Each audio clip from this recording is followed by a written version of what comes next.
Hey there, welcome back to the channel. If you own a 2017 or newer Ford Super Duty pickup with a 6.7 liter Power Stroke diesel engine, do not change your engine mounted fuel filter without watching this video first.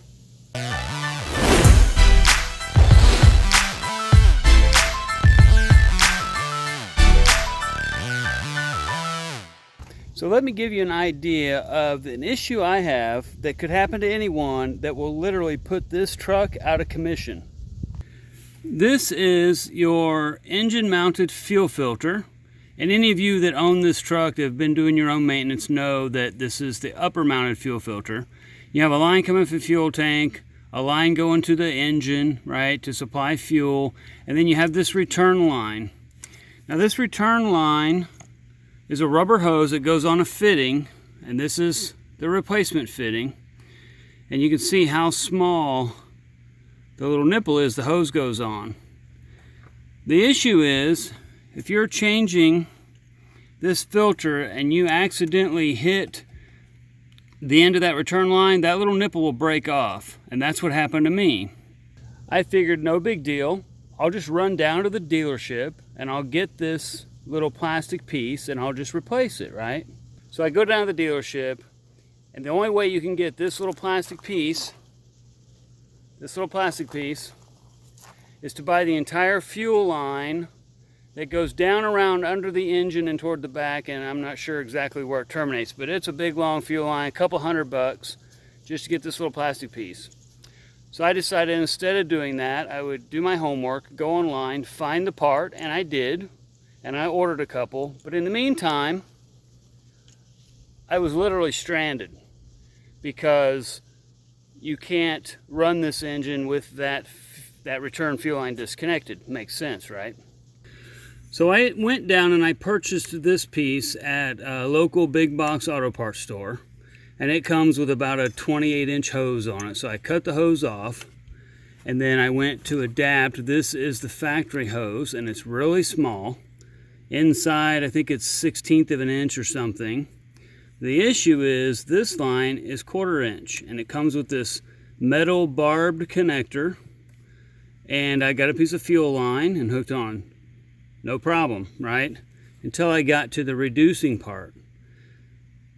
The issue is they don't make a reducing piece that goes from 1/4 inch to this tiny 1/16 inch. And I'll show you what they sold me to make this reduction happen. So first let me show you, this is the original factory piece. It clips onto the fuel filter housing, and you can see on the end is where this piece broke off. And you see how tiny it is. I literally bumped it with the palm of my hand and broke it off. The only piece they make, or that anyone sells, to make this reduction happen is this reducer, right? It goes from tiny, which I need, and you can cut this off for a larger hose or pipe or whatever. But the issue is, you can see that little white spot right there? That's glue. And this center barrel piece is glued on. And with the temperature, pressure, heat under the hood, temperature of the diesel fuel, all that kind of stuff, that glue will melt and this comes apart. If you've been following on our Journey to Alaska series, I went about 70 miles with this before it melted in half and rendered me virtually stranded on the side of the Alaskan-Canadian highway. Now, like I said before, you can't buy just this piece from Ford. But what I found is this part from a diesel supplier, a diesel aftermarket part supplier, and it's the replacement piece that I need. I'll put the link down below in the description for this part. You can get it on Amazon, so I'll put our affiliate link there, and you can go online and get this part. I would recommend that you grab one of these. They're like 22 or 25 bucks, and I would stick one in the glove box, because if something happens and you change that filter, or something else happens under the hood and this little nipple breaks off, you are literally stranded. You can't go anywhere. So we're gonna go ahead, I'm gonna walk you through real quick, I kind of briefly showed you, but I'm gonna walk you through a little more what I did to get me up the road and get me off the highway. And then we're gonna go ahead and take that apart and install this new piece so that I can kind of take my little makeshift repair here out. Okay, so what I ended up doing is I'm gonna go ahead and take this all apart and I'll show you the part I made. Like I mentioned, I'll put a card up here on the screen somewhere, but if you're following along with our Alaska travels, you saw the video where I made this part. Let me take this apart and show you that. One thing I do recommend when you get this new piece, you'll notice that the factory piece has this orange clip, and it's really just a safety clip to prevent anything from squeezing these 2 points. You can see here, that's how you remove it. You squeeze these in and pull it off. And this little clip, it's a lock basically. So if you were to pry this off of the factory piece, you know, and this is assuming that yours is broken and you're replacing it, we're going to pry this clip off and we're going to put this one, we're going to put it on the new one, right? Because we want to be able to lock this new one on the same way. So it should pop right on there like this. There we go, just like that. So the way that you would normally take this off when you're replacing the fuel filter is you lift up like such, just like that. So it slides up, and then you squeeze these two and pull it off. And then you put it on, it snaps in place, and you lock that down just like that. So this is the new one all ready to go. I just wanted to point out, don't throw this orange clip away with this, because you're going to want to put it on the new part once you get it. Alright, so what I'm going to do is I'm going to go ahead and take this off. This is the factory hose. I'll go ahead and pull this back. Just like that, okay. And then work this little hose off. Actually, I'll probably just cut it, because I'm going to need to cut it anyway because I've had it stretched out over this so far. So let's cut that. So there's the factory inlet. You can see how small it is, right? And this new piece will fit on like that, just like that. I'm being very careful not to break the new one. Okay, and that stays up and it plugs in just like this. Okay. Now originally from the factory it did not have this clamp. It was just pressure fit. So I went ahead and added this clamp in the course of my repair. I added this clamp. So I'm going to go ahead and put this clamp back on just for safekeeping. Just like that. And then it's got this little heated shield. Now this also ran down underneath, so I'm going to put it kind of back in the factory position. It kind of ran like that, and that'll keep it up away from this heat. Kind of like this. Let me see if I can remember how it was on there. Yeah, kind of like that. And get it back underneath this wire loom. There we go. There we go. So this will have to be twisted a little bit, but it'll go right on there just like that. So this is, let me get rid of this zip tie. This was my makeshift repair on the side of the Alcan to get this thing to keep from leaking. Now, grab another tool here.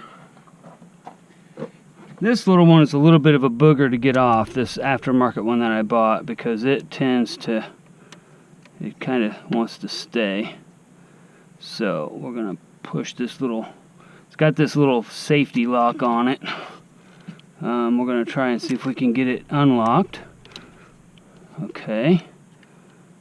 I like this little tool because it's actually a seal pick for hydraulics. It works really good. Okay, so we're going to pull this little clip out. Well, my hand's probably in the way, but there we go. So this little clip comes off. We'll set it over here. And then this should just slide right off. Shouldn't be any leaks. The truck hasn't been run since yesterday afternoon, so It's pretty dry. But what I did here, let me see if I can get this off so I can show you. It's on there pretty good because it gets hot. Might be able to get it off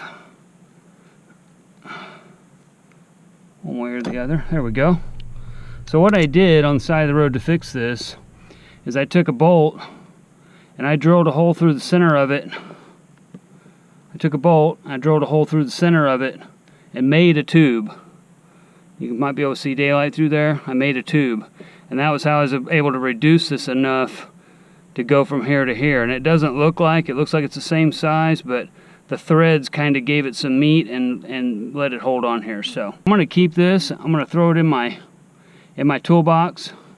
You know, you never know when lightning strikes twice, so I'm going to keep that in there.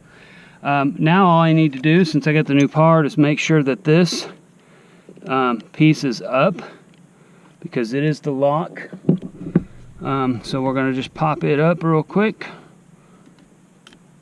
kind of like that. Make sure it's up, and then we're just going to plug this in and lock it down, and that's it. So there you have it. It's a simple repair, and once you get the proper piece, it's really easy to fix. But the issue is you're going to have to order it. You're going to have to wait a few days for it, and if you're on the road or if something happens and this breaks, you're stranded. I can't emphasize that enough. So again, I'll put the link down below for the Amazon link for this little part. It's from an aftermarket diesel shop, like 22 or 25 bucks or something like that. I bought 2 of them. I've got one in the glove box and the one we just put on, and we should be good to go now. So you know, no more being stranded on the side of the road. But just as a caution, don't use one of these on a diesel fuel system, especially on this Ford, because it gets too hot under here. This glue does not hold. The only reason I have a new one to show you guys is because I bought 3 of these and I melted 2 of them, and then of course 70 miles later I was stranded. So I decided not to put the 3rd one on because it wasn't going to do me any good, and I made that little bolt work. So that's what I got for you today. Again, if you have a 2017 or newer Ford Super Duty with the 6.7 liter diesel, make sure you're super careful when changing that top fuel filter. Make sure you change it because you're going to need to, but make sure you're careful. Get one of these parts, keep it in your glove box, and avoid the frustration and the heck that I went through trying to fix this on the side of the road. All right, I hope that was helpful. I hope you enjoyed the video. If you did, please give me a thumbs up and let me know that you got some good out of it. Leave me some comments below. Let me know what you think about this repair and this part. Feel free to reach out if you have any questions. I'm always here to help. And until next time, safe travels. Don't let this happen to you on the side of the road. See you next time. Bye.